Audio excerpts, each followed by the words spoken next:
January here, and I am going to apologize in advance if you are listening to this message in the hopes that you are going to hear some sappy Valentine's message about love. Nope, this isn't it. I'm going to be real about love, and I'm going to be honest, and I'm going to be vulnerable, but I'm not going to be sappy. Because to be honest, I have to tell you, I despise Valentine's Day. And yes, I know I'm a woman and I despise Valentine's Day. Yeah, but I'm going to tell you why. So it did not originate with this chivalrous Saint Valentine's Day idea that we so often believe. It actually began in ancient Rome with a tradition of these love match festivals. And in these love match festivals, they would like line up women, okay? They would line up women and they would have these lotteries. And the people that were allowed to enter these lotteries were men, okay? And the prize in these lotteries were the lined up women, of course. And so I am not of Roman descent. And even if I was, I'm not going to celebrate that. Second, I should not have to have a holiday for my beloved to tell me or profess their love to me. Like, you should not have to have Hallmark tell you that February 14th is the day that you're supposed to tell someone, I love you. Okay, so if you want to tell me that you love me, do it on like March 13th or some random day in July. Like, you do not have to have some like made up holiday to tell someone that you love them. And last, Valentine's Day just like perpetuates everyone's like hunger to fill the empty space inside of them that desperately longs for love. And if for some reason you don't have love on this particular day, the world declares you some type of loser. And if you don't have it, for some reason you think you have to like go out fast and get it, like you have to find something else to fill that empty space inside of you. Fast, quick, hurry, do it before Valentine's Day. Like fast money, fast cars, fast women, fast something. And women, if you got a man and he loves you, then he better get you some chocolates, he better buy you a teddy bear, he better buy you some flowers or some jewelry and all of that. That's what he does on Valentine's Day if he really loves you. Because that's what the world feeds us, this big fat love lie. And we eat it all up like a big old box of chocolates.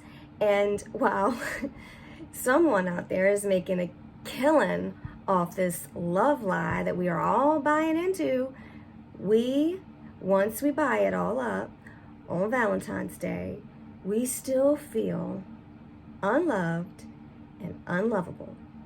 And how do I know this? Well, because after almost 15 years of marriage and more Valentine's Day days than that, I still don't know how I feel loved. And I don't even know how I desire that to be expressed to me. And I don't even know what love truly means to me personally, or what it means to me at my core. Like, as a woman, how do I feel loved? Like, that's being real, and that's being totally vulnerable and honest. And that's a revelation, isn't it? That's not really what you want to hear the week of Valentine's Day. But maybe this week of Valentine's Day, when we have this ideal of what love should be and what it should look like, and that it's supposed to be bought in some store and supposed to be posted on some Hallmark card, maybe as you're going to the store and you're thinking that it's supposed to be bought and packaged for you, and you're supposed to have it on this day, maybe this is a message that you really need to hear. That a box of Whitman's and a teddy bear and some sappy Hallmark card or something that some guy buys you from Jared, that's not it. And so this message is the truth about love, the real truth. or the truth as I see it, or the truth as God sees it, the truth of what love can mean for you. And so I'm going to start with a story. And so we've had some ups and downs here. And 15 years in a marriage, if you think it's not thorny in the marriage rose garden, then I've got news for you. you bought into another lie, because there's lots of thorns in a marriage rose garden. And even seemingly good marriages need work, and they sometimes need work as far as communication is concerned, especially when they need even books on communication. And sometimes the wife is the one that can't get through the books of communication, and that wife is this one. That's right, me. Sometimes that wife, me, that would be me, can't even get past the 4th or 5th chapter in that book. And so I'm going to tell you a story. I love Christmas. Love it. Like, am the person that puts up the Christmas decorations the first week of November, and would probably put them up before Halloween if I could, and probably have. And I did that this year. I put them up. As soon as Halloween was over, I put up the Christmas decorations, and I was ready. I'm like the holliest, jolliest person, like the resident elf around here.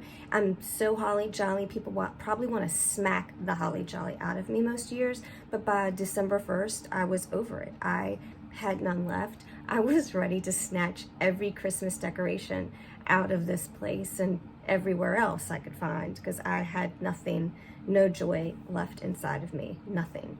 And to kind of like bring it back, we decided we were going to take a trip to a local amusement park to see the Christmas lights, and hoping that would kind of bring some joy back to this usually Christmas loving elf here. And on the way there, we read this book. Men are like waffles, because the idea is that men compartmentalize. They put things into neat little boxes, and women are like spaghetti, because we tend to weave everything like noodles, okay? And we needed to work on some things. And what I realized is I needed to work on some things a little bit more.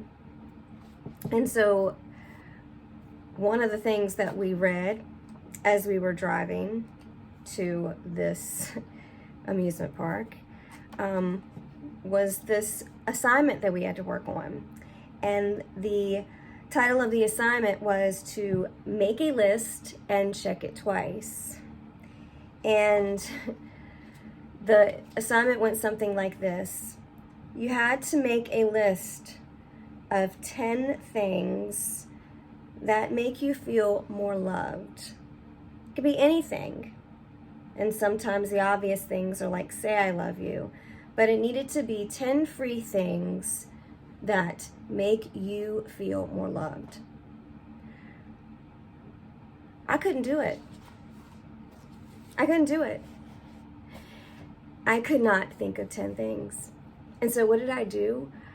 I sulked for days and weeks over that assignment, because I could not think of 10 things that made me feel loved. And here it is 2 months later, and I have one thing on that list.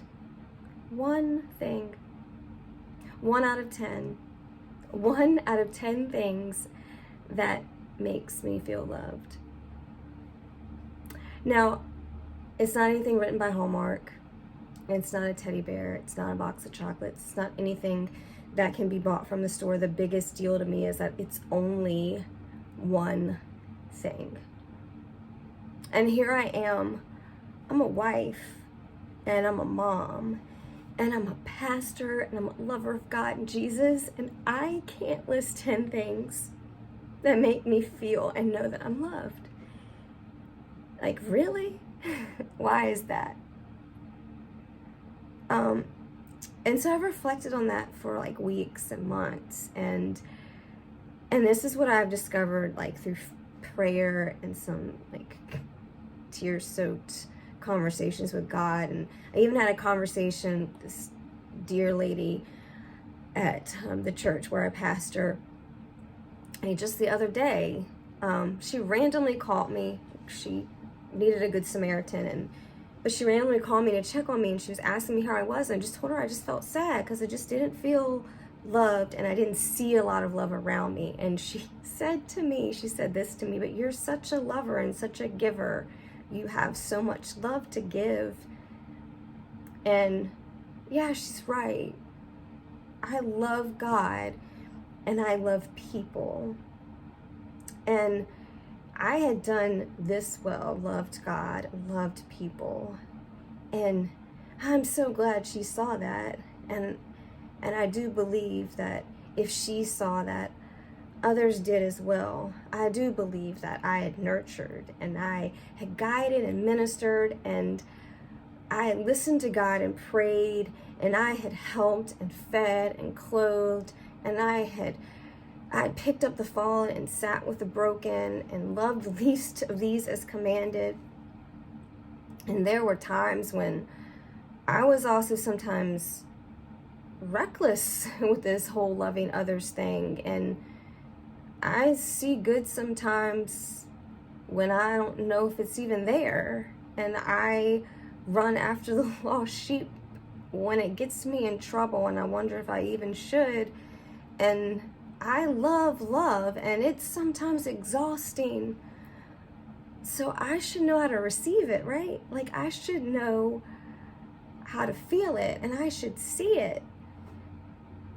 But then I thought about this, and I'm thinking out loud here. Like, I study the Bible, and I have to take with my denomination, I take classes in the Bible for ordination.